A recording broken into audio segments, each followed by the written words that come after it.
Hallo Vivian. Oh, ich freue mich so, dass das klappt. Ja, ich mich auch.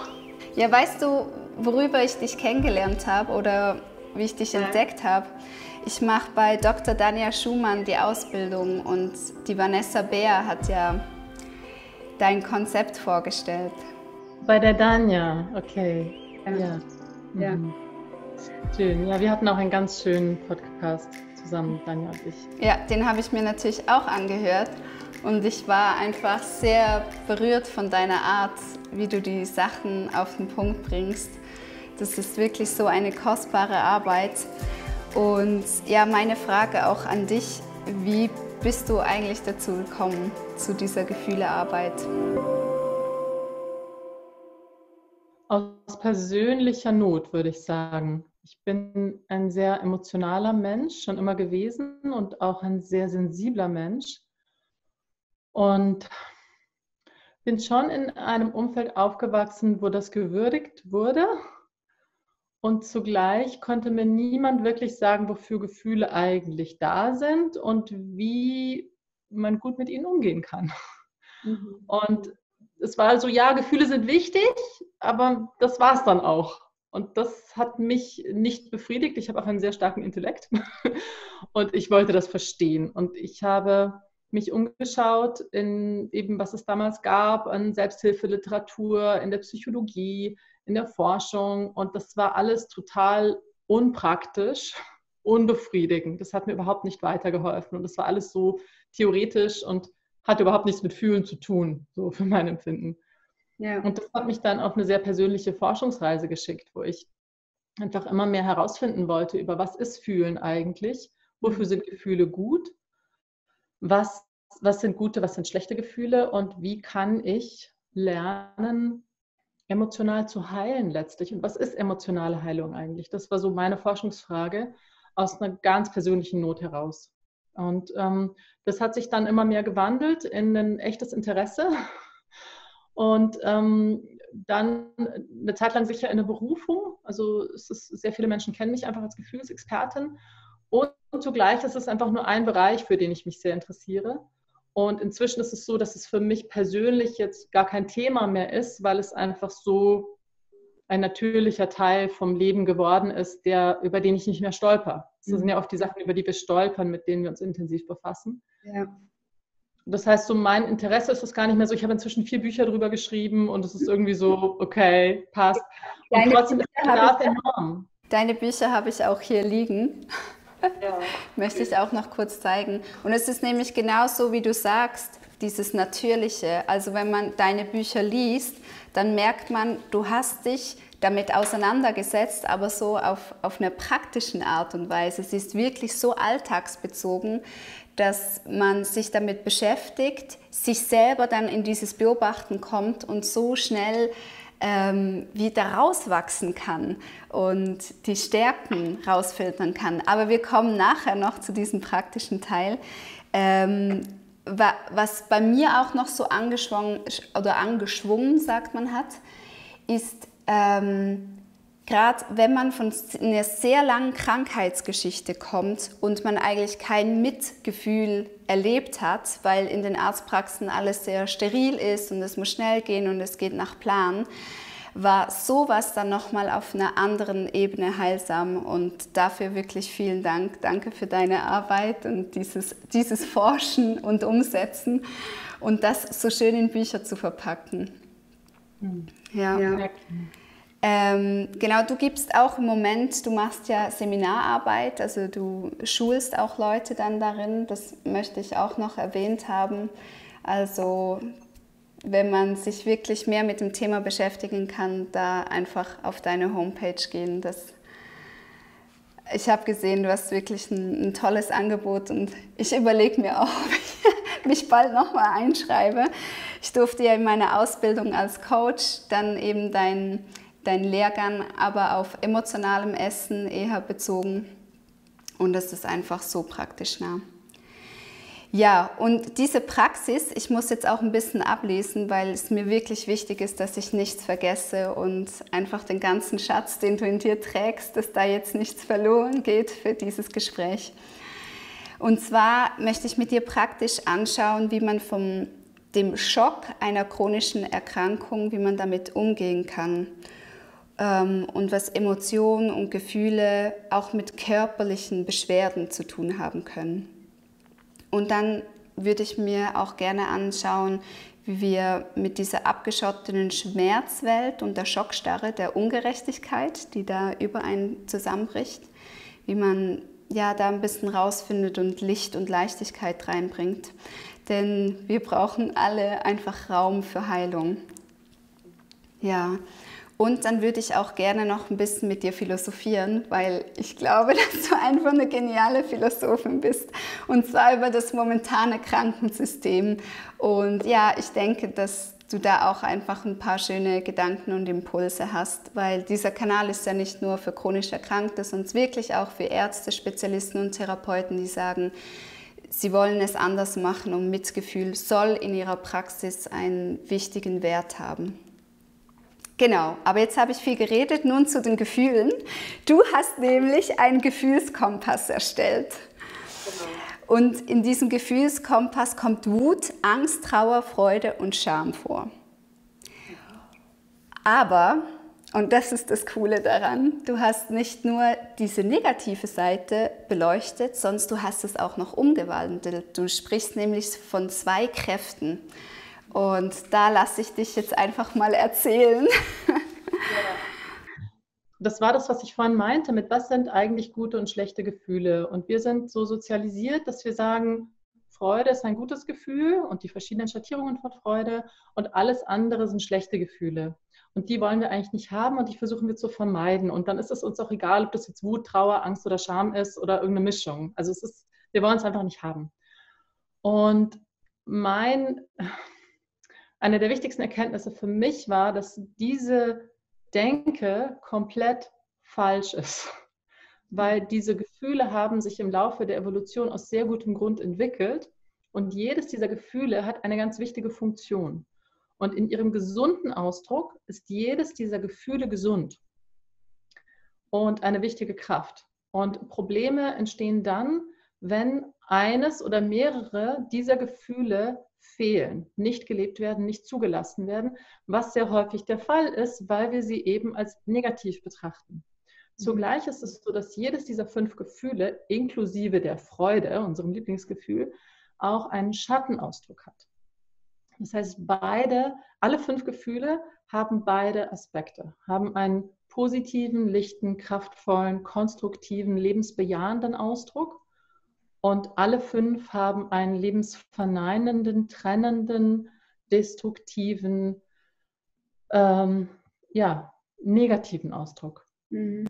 Das war für mich eine der allerwichtigsten Erkenntnisse, weil ich damit anfangen konnte, alle 5 Gefühle zu mir zu nehmen, zu integrieren und eins nach dem anderen zu heilen. Mhm. Das heißt, es ging nicht mehr darum, keine Wut mehr zu haben oder keine Trauer oder keine Angst oder keine Scham, sondern es ging darum, mich diesen Gefühlen zuzuwenden und zu schauen, ist das jetzt eine konstruktive, positive Wutkraft, die mir hilft, etwas zu verändern, was ich auch verändern kann und will, oder ist es eine destruktive Schattenkraft, die möglicherweise zu Formen von Gewalt führt, verbaler, emotionaler oder physischer Gewalt, um jetzt mal ein Beispiel zu nennen. Und das hat den gesamten Umgang mit Gefühlen grundlegend verändert. Und das ist das, was ich immer wieder höre von Leserinnen meines ersten Buches, Gefühle und Emotionen, eine Gebrauchsanweisung. Das habe ich bewusst provokant so genannt. Wo Leute sagen, danke, allein durch die Lektüre hat sich mein gesamtes emotionales Universum verändert. Das heißt nicht, dass ich es gleich sofort so leben kann, aber allein durch die Information verändert sich mein Denken darüber und damit mein Umgang. Und weil Gedankengefühle steuern, das ist die zweite wichtige Erkenntnis, die vielen einfach nicht klar ist, verändert unser Denken über Gefühle tatsächlich auch, was wir fühlen. Mhm. Ja. Ja. Ja, das hat so eine Schlagkraft dann. Wenn wir wirklich wissen, womit wir es zu tun haben, können wir damit arbeiten. Und vorher sind wir einfach dem ausgeliefert. Und eben die Emotionen leben uns eher, als dass wir sie ausleben. Ja. Da kann ich vielleicht noch mal kurz einhaken, weil das ist die dritte wichtige Erkenntnis, nämlich die Unterscheidung von Gefühl und Emotion. Wie du gerade gesagt hast, die Emotionen leben uns. Ja. Die meisten Menschen unterscheiden nicht zwischen Gefühlen und Emotionen. Ich unterscheide das. Ich nenne Emotionen nicht gefühlte Gefühle aus der Vergangenheit. Und das ist so ein tiefer Satz, den muss man einfach mal stehen lassen. Emotionen sind nicht gefühlte Gefühle aus der Vergangenheit. Genau. Als ich den Satz das erste Mal las, das war so, ja. Schön. Und Emotionen eben sind tatsächlich ungesunde Gefühle. Mhm. Die sind wirklich ungesund. Und weil wir das nicht unterscheiden, ist es so, weil wir das alles in einen Topf werfen, haben Gefühle so einen schlechten Ruf. Mhm. Weil wir eben Emotionen erleben, die uns überrollen, die Ja. uns krank machen, die dazu führen, dass wir uns auf Arten verhalten, wie wir uns gar nicht verhalten wollen. Und weil sie uns auch physisch krank machen können. Das war ja eine deiner Fragen. Also Emotionen können uns nachweislich körperlich krank machen. Mhm. Und deswegen ist emotionale Heilung auch ein ganz wichtiger Teil von physischer Prävention und physischer Heilung. Ja, ja. Ja, ich möchte dich da kurz in meine Krankheitsgeschichte reinnehmen, damit wir das auch so praktisch an einem Beispiel sehen, was da passieren kann mit den Emotionen. Und zwar hat es bei mir angefangen, dass ich nicht mehr verdauen konnte und das an sich ist ein sehr beängstigender Zustand. Noch beängstigender ist, wenn man dann von Arztpraxis zu Arztpraxis geht und einem nicht geholfen werden kann, wenn man dann schlussendlich als austherapiert gilt oder eine Ausschlussdiagnose bekommt. Und nach 10 Jahren Marathon und dann schlussendlich arbeitsunfähig sind wir zurück in die Schweiz gegangen, in meine Heimat. Und auch da hat dann eine Arzthelferin gesagt, nach 2 Jahren, Frau Bucher, Sie müssen wirklich außerhalb schauen, Sie sind austherapiert. Und da hat mich in dem Moment die Angst wirklich gelähmt. Und die Trauer, das habe ich hier so aufgeschrieben, die hat mich im Nachhinein, wenn ich reflektiere, hat sie mich wirklich passiv werden lassen. Und die Scham, dass mir das passiert, hat mich selbst zerfleischen lassen. Und dann, als die Arzthelferin mir gesagt hat, Sie müssen außerhalb schauen, bin ich natürlich wütend geworden, weil ich dachte, jetzt habe ich die letzten 10 Jahre die besten Ärzte aufgesucht und jetzt muss ich noch was tun. So. Und dann im Umkehrschluss aber, und das habe ich realisiert durch deine Bücher, die Handlung oder die Aufgabe der Angst ist ja die der Kreativität. Mhm. Und die Aufgabe der Wut ist die der Handlung. So. Ja. Wut ist Handlung und Angst ist Kreativität. Und die beiden Gefühlskräfte in dem Moment, nachdem mir die Arzthelferin das gesagt hat, haben mich dann dazu gebracht, wirklich zu sagen, okay, das hat nicht funktioniert. Ich muss wohl einen anderen Weg einschlagen und ich habe nochmal diese Energie bekommen. Obwohl ich eigentlich so fertig war, hatte ich dann diese Kraft daraus entwickelt. Und es tut weh. Also so eine Erkenntnis tut weh. Das ist ja nicht, das macht man nicht einfach und ja, easy peasy. Und jetzt meine Frage an dich. Wie kann ich herausfinden, ob meine Emotion nun eine Kraft oder eine Schattenemotion ist in dem Moment? Da nochmal zur Unterscheidung. Erstmal Unterscheidung Gefühl, Emotion. Ist es überhaupt ein Gefühl oder ist es eine Emotion? Mhm. Und du erkennst Emotionen daran, dass du überreagierst oder dass du plötzlich gar nicht mehr fühlen kannst und emotional taub wirst. Beides sind Zeichen von emotionaler Aktivierung. Mhm. Gefühle sind immer aus dem Moment und mit dem Moment in Kontakt. Und Gefühle gibt es eben in Form von lichten, kraftvollen, konstruktiven Gefühlen und ihrem Schattenausdruck. Mhm. Wo die Verwirrung reinkommt, ist, dass meistens Schattengefühle mit Emotionen verwurstelt sind. Ja, deswegen. Aber es sind tatsächlich 3 verschiedene Phänomene. Mhm. Nur um es ganz klar zu haben. Woran erkennst du das? Also Emotionen habe ich ja gerade schon geschildert, da gibt es ganz klare Symptome. Also die sind auch körperliche Symptome, zum Beispiel wie Pulsrasen oder feuchte Hände oder ein Tunnelblick oder eben plötzlich nichts mehr spüren oder plötzlich von ganz starken Emotionen überrollt werden oder krasse Reaktionen. Das alles sind Emotionen. Und da ist es wirklich sehr wichtig, dass wir erstmal aus der Situation rausgehen, uns zurückziehen, uns jemanden suchen, der Mitgefühl hat mit uns. Das ist oft der Partner oder eine liebe Freundin, kann auch ein Therapeut sein, und wo wir einfach Mitgefühl bekommen für das, was da gerade hochkommt, damit wir das fühlen können.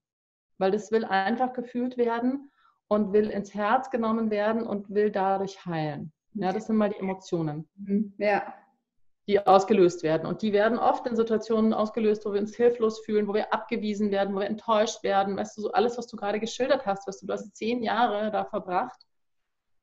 Weißt du, da war sicher so ein Gepäck. Und auf einmal sagt sie so, du bist hier falsch. Und so, echt? Und dann gibt es, erst wenn du emotional entladen hast, wie ich das nenne, kannst du schauen, was sind denn jetzt die Gefühle. Und die Gefühle, die können dann immer noch als Schattengefühle auftreten. Also zum Beispiel so eine blöde Kuh oder dieses beschissene System oder die tun so toll und was sollen, Also so eine negative Wutkraft. Ja. Oder eben dann auch eine sehr negative Trauer, wie du es geschildert hast, so eine totale Resignation, so da mache ich halt gar nichts mehr, ja, dann verrecke ich halt, oder weißt du, so patzig und dann, mir kann eh niemand helfen und ich bin eh die Arme und weißt du, so, dass man in diese Dynamiken hineinkommt, oder dann halt eine Angst, die einen total lähmt. Das sind jetzt alles Beispiele von Schattengefühlen.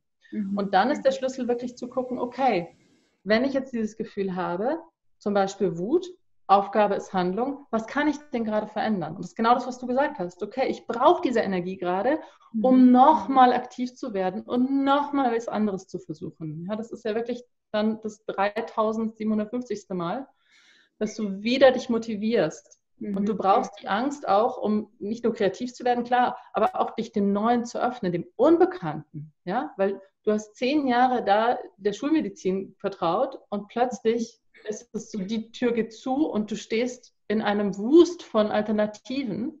Ja. Völlige Nichtwissen, völlige Unsicherheit, ob dir jemals etwas helfen wird. Und sich dafür zu öffnen und damit in Kontakt zu gehen, das ist die Aufgabe von Angst. Ja, das ist die eigentliche Aufgabe.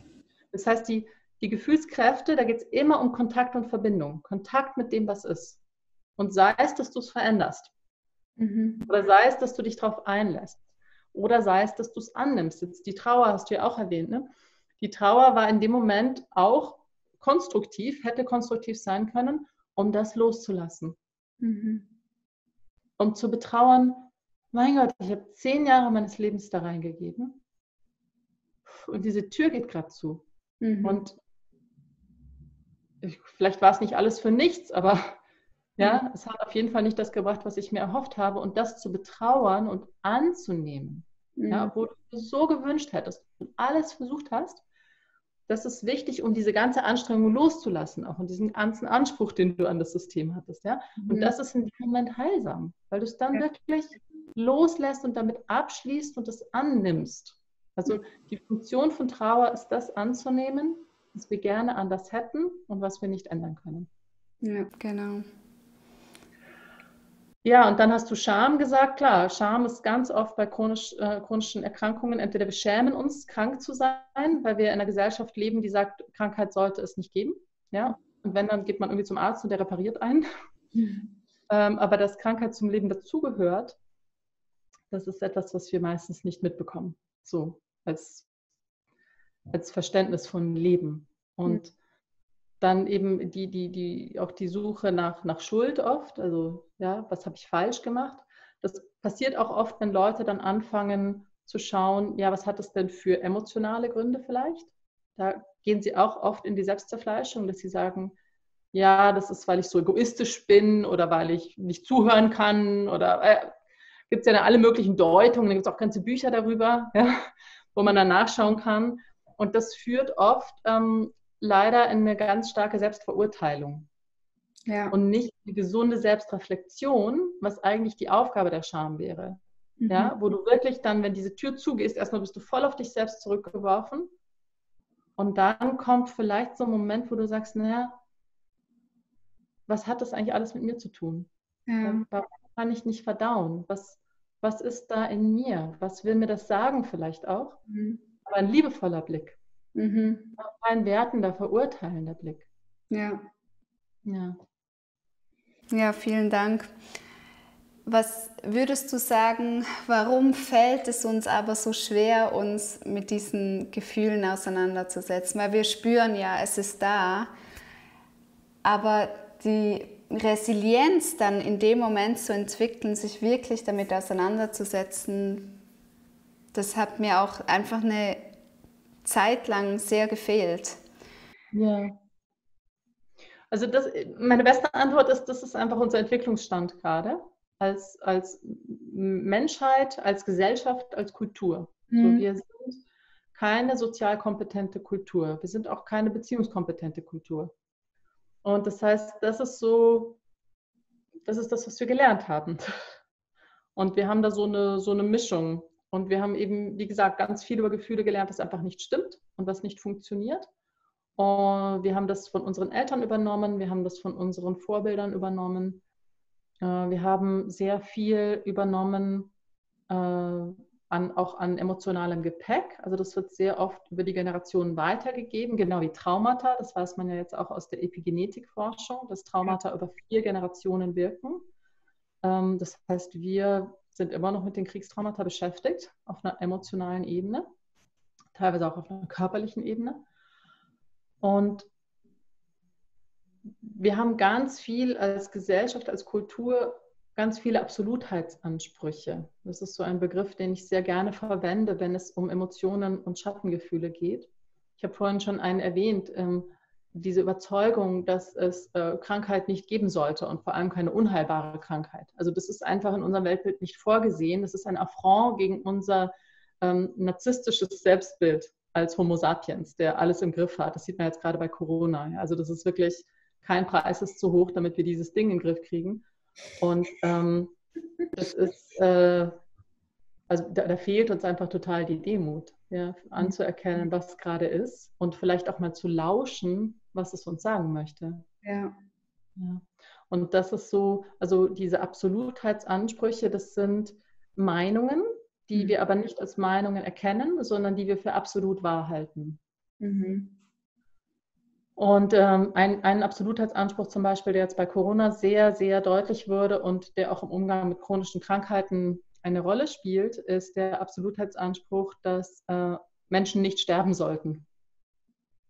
Und da gibt es natürlich Varianten von, dass man sagt, na gut, ja, irgendwie 95 und topfit, der kann dann schon irgendwann mal sterben. Aber also junge Menschen sollten nicht sterben. Ja, das ist so ein Absolutheitsanspruch. Und der übersieht einfach, dass junge Menschen sterben. Und das kann ich schade finden, das kann ich betrauern, ich kann es auch falsch finden. Ja, das kann mich auch wütend machen, vor allem wenn sie ohne Grund sterben oder wenn sie aufgrund von ihrer Hautfarbe sterben, ja, weil sie nicht behandelt werden, wie in den USA jetzt. Aber zu sagen, sie sollten nicht sterben, ist einfach total realitätsfremd, weil der Tod zum Leben dazugehört, genau wie Krankheit. Ja. Und diese Absolutheitsansprüche, die suggerieren uns Macht und Sicherheit und Schutz und tatsächlich machen sie uns emotional krank, weil sie uns nicht befähigen, Frieden zu schließen mit dem, was ist. Und das ist der erste Schritt auch, um es zu ändern.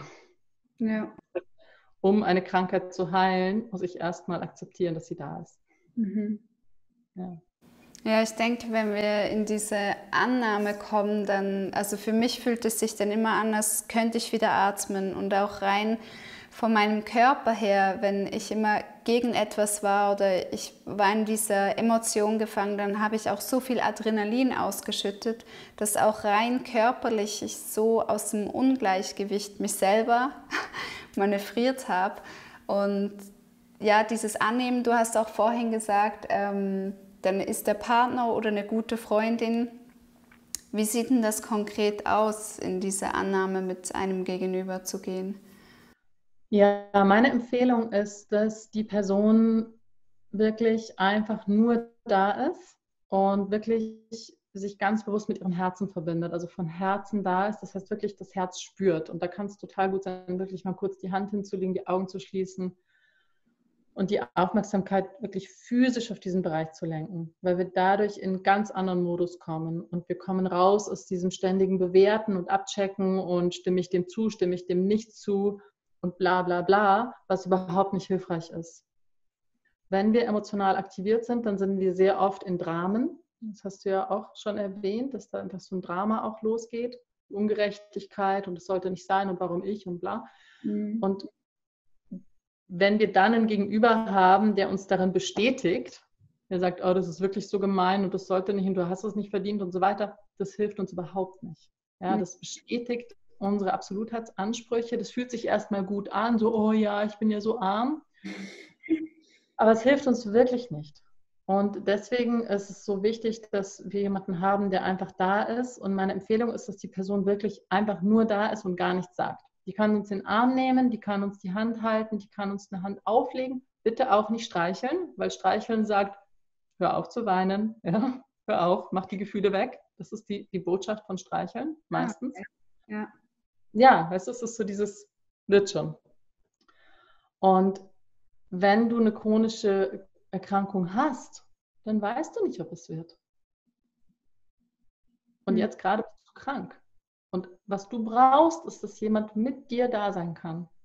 In dieser Ungewissheit, in diesem Schmerz, in dieser Wut, in dieser Trauer, in dieser Verzweiflung, in dieser Scham, in dem Nichtwissen, in all dem. Jemand, der einfach mit dir da sein kann. Und das ist sehr selten in unserer Kultur. Ja.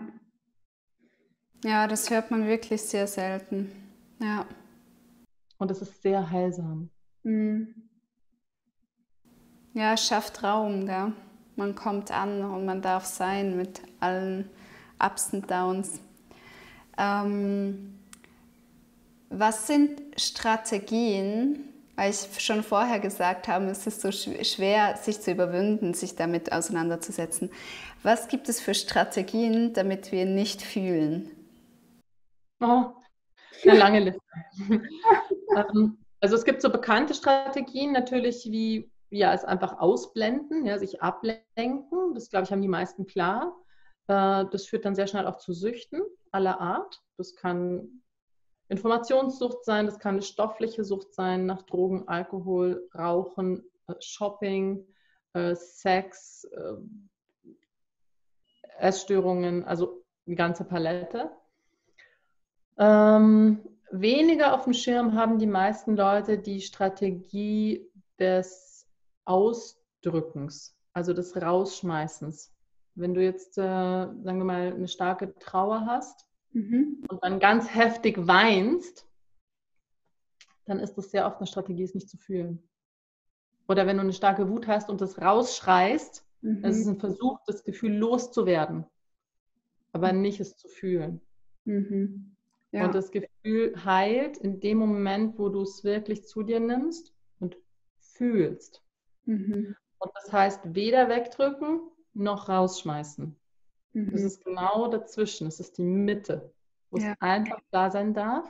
Und dafür brauchst du meistens jemanden, der mit dir da ist. Meistens kannst du das nicht alleine. Warum kann man das nicht alleine? Warum? Das hat einen ganz einfachen Grund. Wenn du so starke, sagen wir mal, du kriegst eine Diagnose ja, von einer möglicherweise schulmedizinisch unheilbaren Krankheit. Ja. Das ist überwältigend. Du brauchst, um das fühlen zu können, was da in dir losgeht, ja, an Angst, Trauer, Scham, Wut, alles durch, brauchst du so einen großen Raum. Und den hast du nicht. Du bist zu klein, um das zu fühlen. Du als einzelner Mensch bist zu klein dafür. Und deswegen haben wir dieses schöne Wort Anteilnahme, weil wir Anteil nehmen können an der Überwältigung von jemandem. Und deswegen, das ist überhaupt nichts Neues. Ja? Das haben Menschen immer gemacht, nur inzwischen sind wir so beschäftigt und so im Kopf, dass wir meinen, wir brauchen das nicht mehr. Es ist einfach, dass jemand da ist und mit dir das fühlt. Ja? Und mit dir da ist und das einfach, und was passiert in dem Moment, wo jemand Anteil nimmt, leiht diese Person dir ihre emotionale Kapazität. Das heißt, plötzlich hast du Raum, wo du das fühlen kannst, ohne überwältigt zu sein. Das heißt nicht, dass es nicht scheiß weh tut. Das heißt nicht, dass es nicht ist, ja, aber du merkst, du kannst es fühlen. Und manchmal brauchen wir dafür auch mehrere Leute. Also wenn es wirklich was Großes ist, dann ist es echt gut, wenn man sagt, ich habe 4 oder 5 Freunde oder 3 Freunde, die wirklich für mich da sind und einfach, wenn das Raum halten, ja, von Herzen Anteil schenken und ich kann einfach das mal fühlen, was da gefühlt werden will. Ja, das ist jetzt mal ganz konkret jetzt. Meistens fehlt Leuten das, wie du sagst. Ne? Du gehst von Arzt, zu Klinik und alle sind total beschäftigt. Und Mitgefühl hat einfach keinen Raum. Und die Ärzte lernen das ja auch in der Ausbildung, die Pfleger auch. Das kannst du dir hier nicht leisten, Mitgefühl. Ja, leg dir ein dickes Fell zu. Und ja, ich arbeite viel mit Ärzten, ich weiß das. Das ist wirklich das, was sie lernen. Und es ist einfach nicht vorgesehen in dem System. Und das heißt, dass du mit dieser Überwältigung alleine bist und es nicht fühlen kannst und deswegen packst du es in deinen emotionalen Rucksack und die Idee dahinter ist, dass du es irgendwann später fühlen kannst. Mhm. Ja. Wenn jemand da ist für dich. Nur wenn das nie kommt, dann wird der Rucksack größer und größer und größer und größer. Ja. Und dann werden wir krank. Emotional und oder physisch. Genau. Und das ist heutzutage in der Gesellschaft normal. Weil wir so einen Fokus haben auf sich im Griff haben. Ich spreche da auch gerne vom emotionalen Schließmuskel, ja, wo wir eben lernen, Gefühle und Emotionen unten zu halten. Und es ist gut, dass wir es lernen. Aber wenn wir nur lernen, den Schließmuskel zu verschließen und nicht lernen, ihn auch zu öffnen, zu entspannen, dann werden wir krank. Ja, genau. Ja, es ist tatsächlich so, bei meiner Reise habe ich erst viel später, als ich mich mit der Ernährungsumstellung wieder in eine Balance gebracht habe, gerade mit meinem Magen-Darm-System, war es wirklich sehr naheliegend, dass ich da dann Schritte mache und habe zum Glück auch was gefunden. Und ich habe dann selber gemerkt, mit der sehr pflanzenbasierten Ernährung, die ich gemacht habe, dass ich so viel Müll auch hinter mir lassen konnte, was ich immer in meinen Korpus halt gegeben habe. Und als ich dann diese Balance hatte zu erkennen, was hat mich eigentlich ursprünglich krank gemacht? Was war's? Und ich hatte das aber nicht von Anfang an, diesen Blick. Und ich hätte es auch nicht tragen können, weil wie gesagt, ich hatte dann am Schluss Reizdarmsyndrom, Endometriose, Fibromyalgie. Das sind alles sehr schmerzhafte und gemäß Schulmedizin unheilbare Krankheiten. Das heißt, da sich mit der Psyche zu beschäftigen, das wäre für mich viel zu krass gewesen. Das musste irgendwie noch in diesem Rucksack bleiben. Und mit dieser Balance, diese Kraft, die ich wieder bekommen habe, mit dieser guten Ernährung, dass ich auch eine Art Selbstfürsorge gelernt habe, weil wenn ich mir Essen zubereite, dann bin ich bei mir, dann muss ich nicht einen Termin beim Arzt suchen, sondern ich stehe bei mir und ich esse und ich füttere mich und pflege mich. Und das fand ich auch sehr interessant, weil natürlich die Mediziner dann schon gerne gesagt haben, ja, dann versuchen wir jetzt mit Antidepressiva und es ist bestimmt irgendwas Psychisches. Und für mich war das immer so, nein, das ist es nicht. Zuerst war der Schmerz, dann ging es mir psychisch auch nicht gut, aber es war nicht die Psyche und dann der Schmerz. Und dann aber von diesem Gleichgewicht dann doch zu merken, doch, das sind doch noch sehr große Dinge in meinem Rucksack, die ich jetzt anschauen darf. Das war für mich ganz neu, weil wir eben lernen, man ist krank, man geht zum Arzt, aber dass man in diese Selbstfürsorge kommen darf und dann wirklich diese Resilienz entwickelt, den Rucksack zu öffnen. Und eben mit deiner Bildhaftigkeit, wie du das beschrieben hattest, das hat mir einfach so enorm geholfen. Ja. Schön. Ja, danke. Schön, wie du das beschreibst, auch diesen Prozess. Und das ist so was häufig nicht verstanden wird, merke ich, also so in unserem Umgang mit Krankheit. Und das hat viel mit diesem mechanistischen Bild zu tun von dem Menschen und von Krankheit in der Schulmedizin. Du hast es ja auch gerade erwähnt, okay, dann probieren wir es mit Antidepressiva. Ich merke so, der Zusammenhang zwischen Psyche und Körper wird immer besser erforscht und auch fundiert, also wissenschaftlich fundiert, unterfüttert. Und leider führt es aber dazu, dass wir psychische Krankheiten immer mehr als körperliche Krankheiten behandeln, also durch Psychopharmaka zum Beispiel, und nicht umgekehrt körperliche Krankheiten als psychische. Und das ist nicht entweder oder, sondern es ist einfach, sind verschiedene Ebenen, die zusammengehören und die einander entsprechen. Und wann ein Mensch eben bereit ist, sich welcher Ebene zu stellen, das ist ganz individuell und das ist ein Prozess. Und Das möchte ich gerade nochmal so hervorheben, weil oft begegnet mir so diese Idee, jemand ist krank und dann muss er zum Arzt und dann muss er repariert werden und er sucht so die Heilung, die zack das Ding wegmacht. Das ist so die Idee, ne? Die Pille, die OP, whatever. Und Heilung ist aber tatsächlich ein Weg. Es ist ein Prozess. Und du hast es gerade so schön geschildert, wie das dein Weg war und wie dann eben Schritt für Schritt für Schritt für Schritt, einen nach dem anderen und jeden zu seiner Zeit. Und du konntest nicht den dritten vor dem ersten Schritt machen. Ja. Ja, das ist schön, dass du das auch gesagt hast, dass es einfach individuell ist. Und ich glaube, das macht das Ganze groß und da kommt viel Luft hinein, wenn wir merken, okay, das sind einzelne Personen und sie müssen nicht in ein Schema passen und es geht nur nach Laborwerten. Das ist ja auch so eine Sache, wo wir uns viel zu sehr auch auf Zahlen konzentrieren hier im Westen, dass Zahlen oft eine größere Bedeutung haben. Ja, wie sieht jetzt der Laborwert aus und was bedeutet der, anstatt wirklich hinzuschauen und hinzufühlen, wie du es gerade geschildert hast. Ich habe noch eine Sache aufgeschrieben, die mich sehr interessiert. Und zwar, wenn man erkrankt ist, fühlt man sich schnell nutz- und wertlos. Und die eigenen Bedürfnisse werden in den Hintergrund geschoben dafür, dass man einfach funktionieren kann. Und du sagst, dass Bedürfnisse anerkannt werden müssen, aber sie müssen nicht unbedingt erfüllt werden. Ist dies keine enttäuschende Angelegenheit? Nein. Also das war für mich auch so ein Stein der Weisen in meinem Leben und auf meinem Weg. Wir haben so ein ganz kindliches Verhältnis zu Bedürfnissen, wo wir irgendwie so meinen, ja, entweder ich krieg, was ich will oder ich krieg's nicht. Und alles andere ist egal. Und wir haben auch so einen ganz kindlichen Blick auf Beziehungen. So entweder der andere kriegt, was er will oder ich krieg, was er will. Und das ist eigentlich so Kindergarten. Und ein wirklich reifer Umgang mit Bedürfnissen, da ist ein innerer Raum, wo wir sagen können, oh ja, das würde ich mir total wünschen. Ich würde mir so wünschen, gesund zu sein. Oder ich würde mir so wünschen, in Urlaub fahren zu können, zum Beispiel. Und dann eben zu merken, es geht nicht. Ich kann nicht in Urlaub fahren, weil ich zu krank bin zum Beispiel.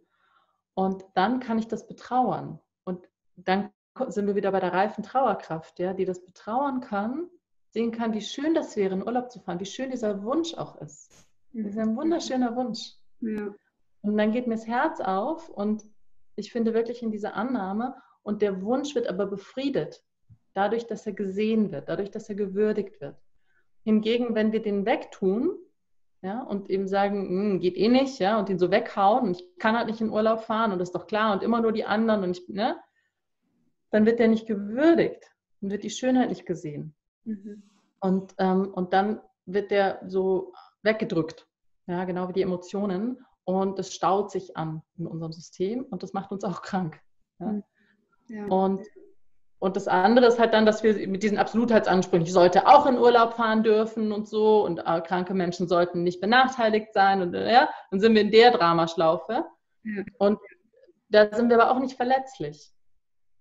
Und ich habe gemerkt, dass für mich das wirklich eine totale Heilung gebracht hat in meinen Umgang mit Bedürfnissen und auch in meine Beziehungen, wo ich gelernt habe, ich kann jedes Bedürfnis würdigen, in mir, in meinem Partner, in meinen Kindern, in meinen Eltern. Aber das heißt nicht, dass ich es erfüllen muss.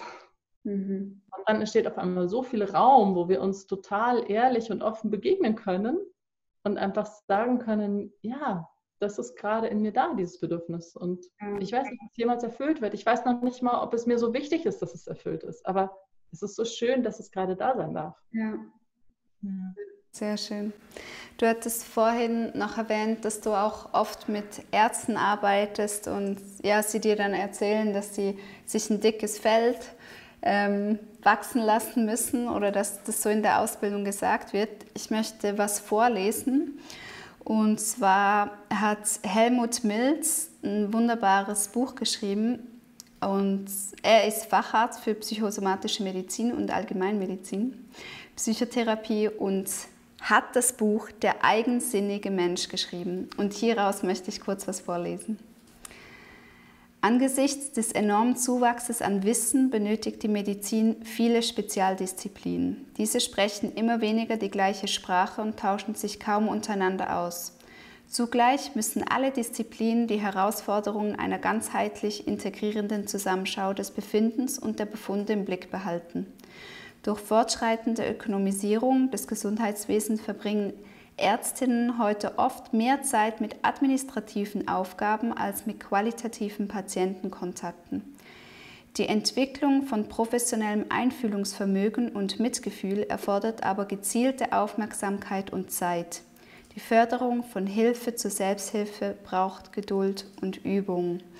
Und weiter sagt er auch, dass der Patient nach 30 Sekunden im Durchschnitt unterbrochen wird vom Arzt. Ja, jetzt ist es so, als chronisch Erkrankte hat man so viele Gesichter erlebt und so viele verschiedene Ärzte. Man kann ja auch nicht alle in einen Topf werfen. Und das System diktiert ihnen ja wirklich die 15 Minuten vor. Also sie haben da einfach eine schwierige Ausgangslage.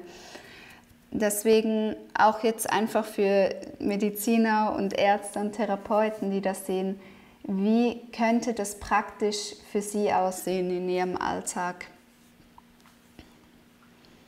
Also was ich in dem Zusammenhang sehr spannend finde, ist die Resilienzforschung und das ganze Thema Burnout-Prävention, wo man ja festgestellt hat, dass die Entwicklung von wirklichem Mitgefühl tatsächlich resilienter macht.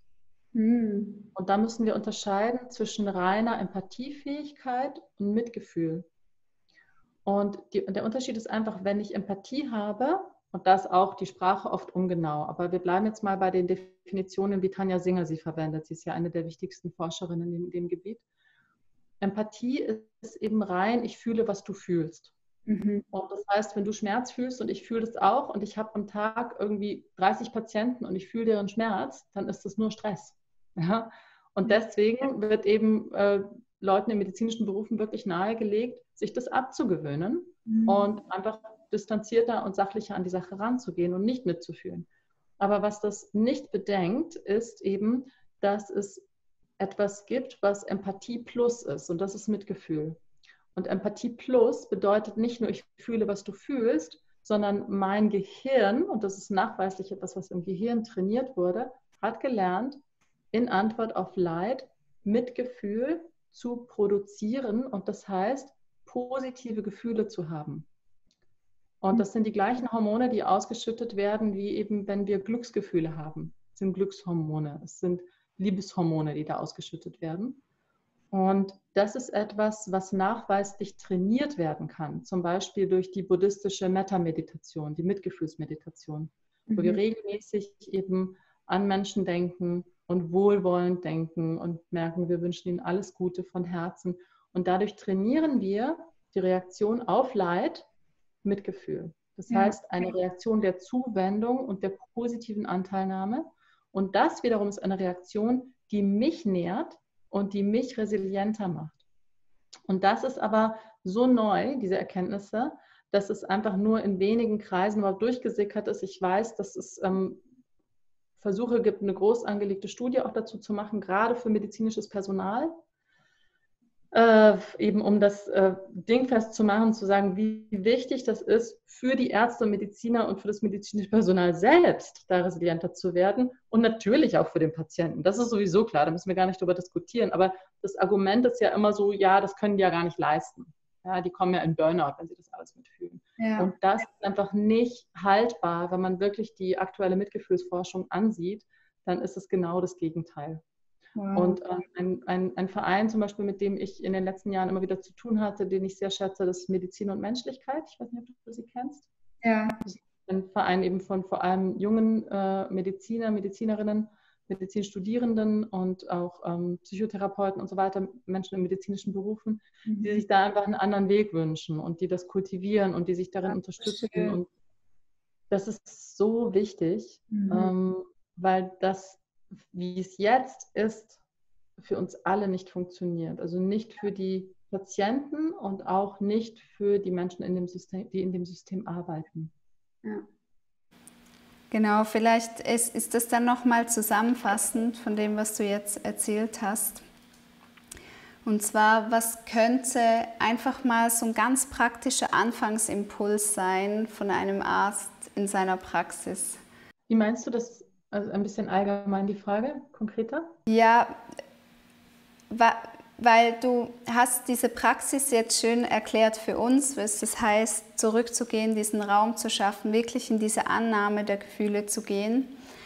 Wie könnte das praktisch für einen Arzt aussehen? Oder ich habe mich das wirklich gefragt, müsste es dann größere Pausen geben zwischen den Patienten?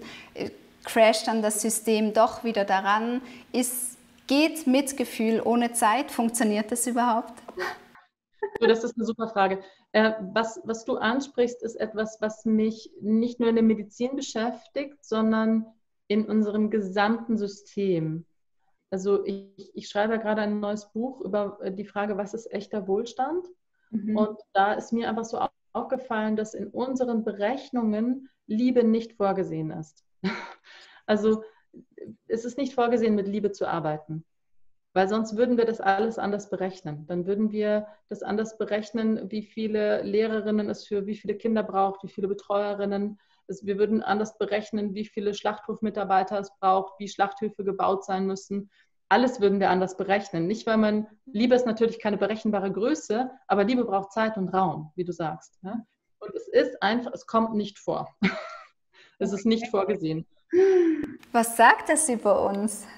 Ja, genau. Was sagt das über uns und über unsere vermeintliche Wohlstandsgesellschaft?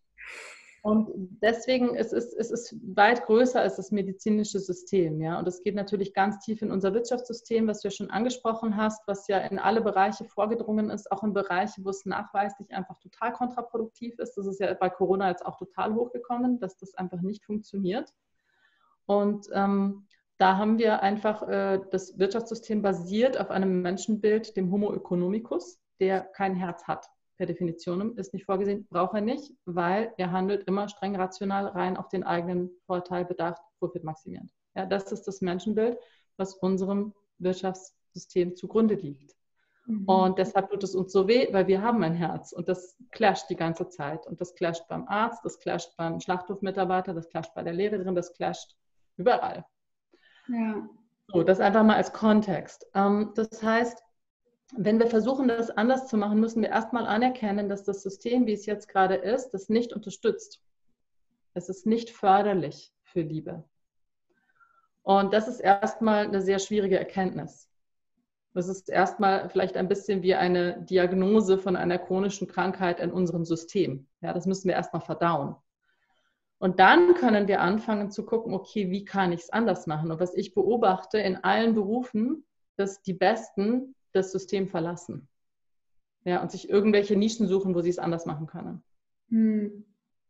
Und das ist auch tragisch, ja, dass die Besten das System verlassen.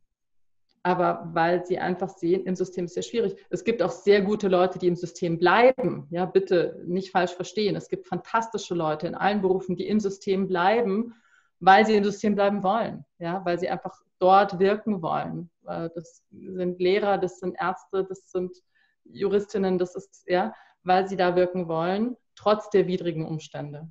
Und die finden Wege. Und da eben, um zu deiner Frage zurückzukehren, ich glaube, es braucht wirklich ein Kultivieren von Mitgefühl als Fähigkeit. Und dann ist es ja was du bei einem Arzt sofort spürst. Ja, das sind ja die ersten 30 Sekunden, die du genannt hast, wo ich das spüre, ob das da ist.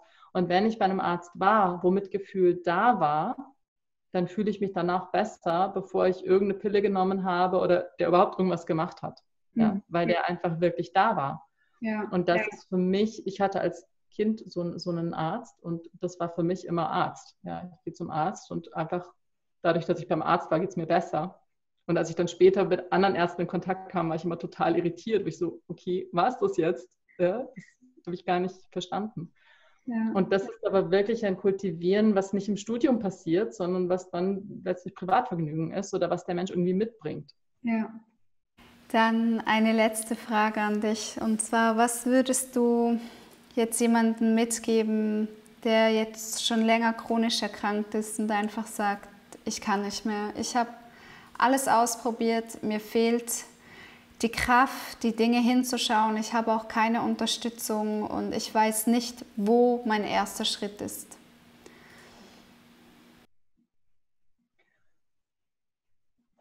Der erste Schritt ist dann, das anzuerkennen. Dieses Ich kann nicht mehr.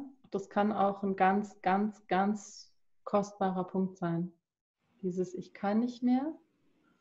Und für mich ist das Einzige, was du tun kannst, wenn du nicht mehr kannst, ist, dass du es wirklich abgibst. Und ich sage dann gerne so, übergibst dem Leben. Du hast alles gemacht. Du hast alles gemacht, du kannst nicht mehr. Und wenn du nicht mehr kannst, dann kannst du nichts mehr. Das heißt, das alles, was du machen kannst, ist, dass du es dem Leben übergibst und sagst, Leben, wenn du willst, dass ich gesund werde, wenn du willst, dass ich weiterhin hier bin, wenn du irgendwas willst, nimm's.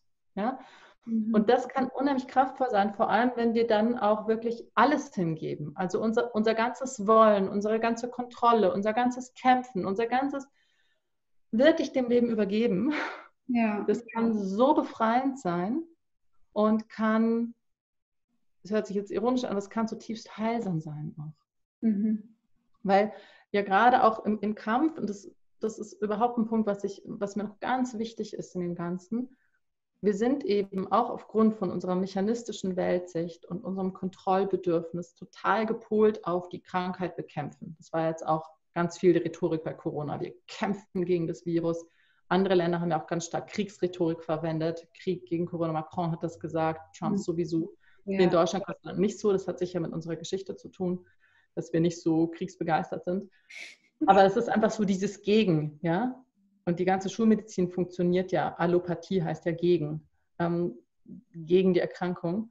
Und was ich so gemerkt habe, ich finde es viel kraftvoller, wirklich zu gucken, wie kann ich gerade bei einer chronischen Erkrankung mit dem Leben und mit der Krankheit kooperieren. Ja. Ja. Und das ist eine ganz andere Haltung. Das heißt nicht, dass ich das gut finde, dass die da ist, aber ich akzeptiere das. Genau.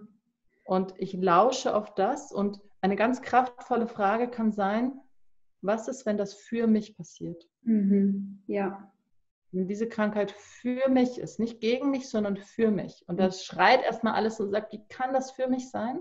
Zum Beispiel, wenn wir krasse Schmerzen haben. Ja? Aber krasse Schmerzen, die zerlegen uns auch. Die zerlegen unsere Widerstände, die zerlegen unser Kontrollbedürfnis, die zerlegen unser, ja, so soll es laufen, bis wir einfach loslassen und sagen, ich tue alles. Einfach damit das aufhört. Ja. Ja. Ja, das dürfte ich wirklich auch erleben, das, was du jetzt ansprichst, wenn man gegen die Krankheit ist man auch gegen den Körper. Und ich habe so oft geschrien und geweint und gesagt, warum Körper tust du mir das an? Warum bist du gegen mich? Und als ich dann in diese Annahme kam und akzeptiert habe, dass ich jetzt krank bin, habe ich das allererste Mal verstanden, dass ich eine Partnerin mit meinem Körper bin und dass wir gemeinsam das jetzt haben. Und dann noch später habe ich gelernt, dass mein Körper durch Schmerzen spricht, dass es seine Sprache ist. Oder die Leber, die Sprache der Leber ist die der Müdigkeit. Und dann wurde mir bewusst, warum ich so erschöpft bin. Und ich habe die Sprache lernen dürfen und bin wirklich in Beziehung gegangen mit diesem Körper. Was vorher nicht möglich war, weil ich eben im Außen war, weil ich im Außen Lösungen, Pillen, was auch immer, ich hätte alles mit mir gemacht, Operationen, alles. Aber das war alles im Außen. Und dieser Zusammenbruch, so wie du es jetzt beschrieben hast, das ist tatsächlich, also ich bestätige das 1:1, was du gerade gesagt hast, das hat für mich diese Ruhe gebracht, aber auch diese Partnerschaft und dieses Vertrauen in mich und in meinen Körper, dass wir eins sind und dass wir das überwinden können. Und es ist auch so, das fand ich auch schön, dass du gesagt hast, Krankheit ist auch ein Teil vom Leben. Also wir sind in der Gesellschaft tatsächlich so geprägt, man muss immer gesund sein. Ich merke das auch, wenn es darum geht, ja, ich habe das und das gemacht und dann war ich geheilt und ich habe das gemacht. Ich bin auch so vorsichtig geworden in dieser Art, das zu kommunizieren, weil ich ja immer noch diesen Körper habe, der auch mal krank war. Also die Krankheit ist immer jetzt noch präsent, nicht die Symptome. Weißt du, was ich meine? Nicht die Schmerzen, die durfte ich hinter mir lassen. Und wenn sie kommen, dann habe ich verstanden oder ich habe gelernt, dass sie mir gerade was sagen. Und das ist Kooperation mit der Krankheit. Genau. Meine ich. Die Krankheit ist wie ein Lehrer für dich geworden. Ja. Und nicht mehr ein Feind, den du bekämpfst. Ja. Und das braucht ganz viel Demut und ganz viel Loslassen von ich will und Kontrolle. Und es hat viel Ego kaputt gemacht. Viel Ego, viele Mauern. Was Krankheit macht, das ist das, was Schmerz macht. Also vor allem Schmerz ist noch viel effektiver als Krankheit, weil es einfach uns zermürbt. Es zermürbt uns. Und irgendwann, ja. Ja, Vivian, vielen Dank für dieses tolle Gespräch. Das hat so gut getan, deinen Gedanken zu lauschen. Priscilla, ich möchte noch eine Sache sagen, die mir einfach so wichtig ist. Ich glaube, es ist immer wieder eingeflossen und trotzdem möchte ich es nochmal ganz klar sagen. Mir begegnet bei Menschen mit Krankheiten, wenn sie beginnen, sich eben ganzheitlich denen zuzuwenden, immer wieder auf irgendeiner Ebene die Überzeugung, dass sie etwas falsch gemacht haben und deshalb krank geworden sind. Und ich möchte einfach ganz klar sagen, dass ich das für unwahr halte. Und es ist wieder ein verkappter Versuch, irgendwie die Kontrolle darüber zu kriegen. Ja, weil wenn ich es falsch gemacht habe, dann kann ich es richtig machen. Oder ich habe die Schuld und damit habe ich es irgendwie im Griff. Nochmal, Krankheit gehört zum Leben dazu. Wenn du krank bist, dann heißt es nicht, dass du was falsch gemacht hast. Das heißt einfach nur, dass du krank bist. Ja. Und wenn du schaust, könnte die Krankheit einen Sinn haben? Ja. Bestimmt hat sie einen Sinn. Alles hat einen Sinn. Aber es ist nicht eine Strafe, weil du was falsch gemacht hast. Das ist so eine feine Linie, gerade in der Psychosomatik. Da kommen wir so schnell in dieses Alttestamentarische, der strafende Gott. Oh ja. Und das ist so ungesund. Das ist so ungesund. Und deshalb möchte ich dich wirklich bitten, das loszulassen in deinem Umgang mit Krankheit. Nicht dich persönlich, sondern die Person, die zuschaut. Und wirklich eher dahin zu gehen, zu schauen, okay, was ist, wenn die Krankheit ein Lehrer ist? Und zwar nicht, weil irgendwas mit mir falsch war, sondern weil das Leben mich irgendwohin begleiten möchte. So wie es dich jetzt eben in diese Aufgabe begleitet hat, Priscilla. Du würdest das sonst nicht machen. Und so viele Menschen sagen Jahre später, Jahrzehnte später, deshalb hatte ich das. Und das stimmt so natürlich nicht. Das ist viel zu einfach formuliert. Aber man spürt, es hatte einen Sinn. Es hat einen zu dem Menschen gemacht. Und das ist oft ein langer Weg und ein schmerzhafter Weg und mit vielen Irrungen und Wirrungen. Und der Gedanke, dass du irgendwas falsch gemacht hast und dass das eine Strafe ist total überholt. Und ich möchte dich einfach bitten, den loszulassen. Ja, vielen Dank für diese Wahrheit, dass du die noch ausgesprochen hast. Die ist nämlich so wichtig und gehört so zur Heilung dazu. Diese Schuldzuweisung, ob jetzt an jemand anderen oder sich selber. Vielen Dank, dass du das nochmal so direkt gesagt hast. Ja, dann vielen Dank. Jetzt sage ich es wirklich nochmal. Du bist für mich wirklich so eine Engelsgestalt und deine Arbeit auch. Das hat einfach zu meiner Heilung beigetragen und dafür möchte ich dir von Herzen danken, dass du das alles durchgegangen bist. Das ist nämlich auch nicht einfach, weil wenn man so was Tiefes zur Welt gebracht hat, wie solche Bücher und solche Weisheiten, dann ist man auch durch viel Zerbruch gegangen. Also vielen Dank dafür, für deinen Mut, dass du das gemacht hast und daraus die Resilienz entwickelt hast. Vielen Dank. Ja, und ich möchte mich auch bei euch bedanken, dass ihr eingeschaltet habt.